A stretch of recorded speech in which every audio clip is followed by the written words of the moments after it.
Welcome to another OCD Recovery Instagram Live. I thought I'd come on here quickly and get another video done on a popular topic. I wanted to talk about deservingness and this a concept that we tend to have as humans. Oliver touched on it in one of the YouTube videos a couple of days ago. And basically, the problem with this is we tend to believe that we deserve certain things if we do certain things. So like people tend to think, if I've worked really hard, then I deserve to do well. And if I've done badly or treated someone badly, I deserve bad things to happen. A sort of karma kind of idea, which is completely a religious concept. It's not a realistic concept in life, but we tend to believe in it. We tend to think like this very rigidly, that if we do something, we're going to get something. Like there's a universal law that's going to guarantee that something happens for us. But that is not how this stuff works. This isn't how this works at all. You can do many good acts and you're not going to receive good things necessarily. The world is random. If that was true, then we would see sort of really cruel gangsters getting punished and getting things happen to them, which isn't. It's just a law of behavior and events that happen, not a law as in a universal law, but how things come along. So if somebody is constantly committing crimes, the likelihood that they're going to go to jail was pretty high. So then people go, oh, well, they've got their karma. No, it was just going to happen. So we've got to get rid of this concept of deserving, because it gets us into a lot of problems. Because what tends to happen is we then think, I've done X, Y, Z, therefore this X, Y, Z good things are going to happen, or X, Y, Z bad things are going to happen. And OCD specifically likes that, because it looks constantly to, I've done this thing, or I've done that thing, therefore I'm going to get this. And then magical thinking comes in. Oh, because I looked over there, now this bad thing is going to happen, or because I said this to them, then this thing's going to happen, and so on. So it's going to constantly keep looking to do that. So you've got to be very aware that that's its nature, because it's going to look into all things that relate to you, where you can think, oh, I looked at them badly, so that means sort of we're linking magical concepts together, and specifically with harm OCD. Or relationship OCD. If I've cheated, therefore I'm a bad person, therefore I deserve to not have this relationship.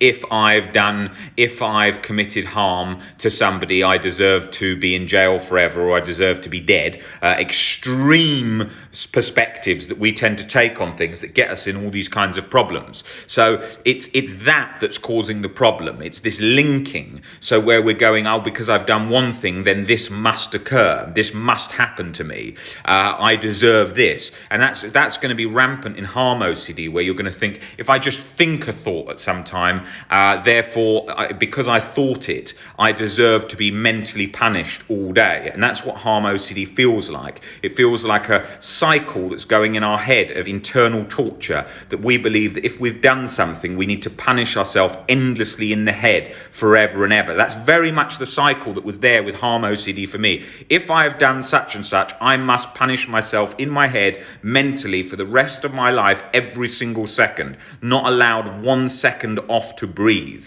And that's what it felt like. And so I had to break down through the teachings and understanding that I learned from the works of Dr. Albert Ellis, through the book Myth of Self-Esteem, specifically chapter 4, Psychotherapy and the Value of a Human, that goes into great detail about why good and bad humans don't exist, so we never need to condemn ourselves and put ourselves endlessly down for an act we believe is bad and determined, and therefore this should happen to us and we should be punished forever and ever and ever. And then when you bring religious OCD into that as well, then that links in together. And if I've done this act, I deserve to go to hell and be punished forever and ever. This is very extreme, very rigid thinking. I will cover religious OCD specifically in another Instagram live, and how we target that and how we come at that with uncertainty and also unconditional self-acceptance.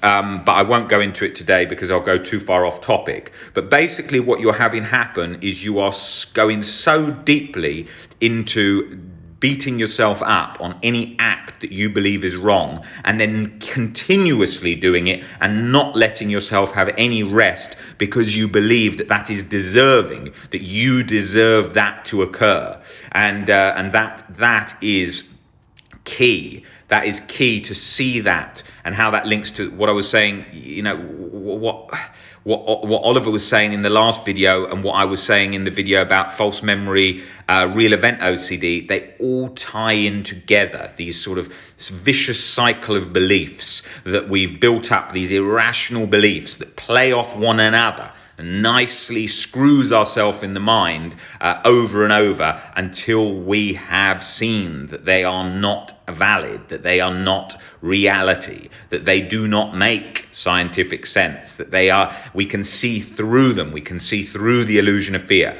Then they reduce, and that is key, that observation.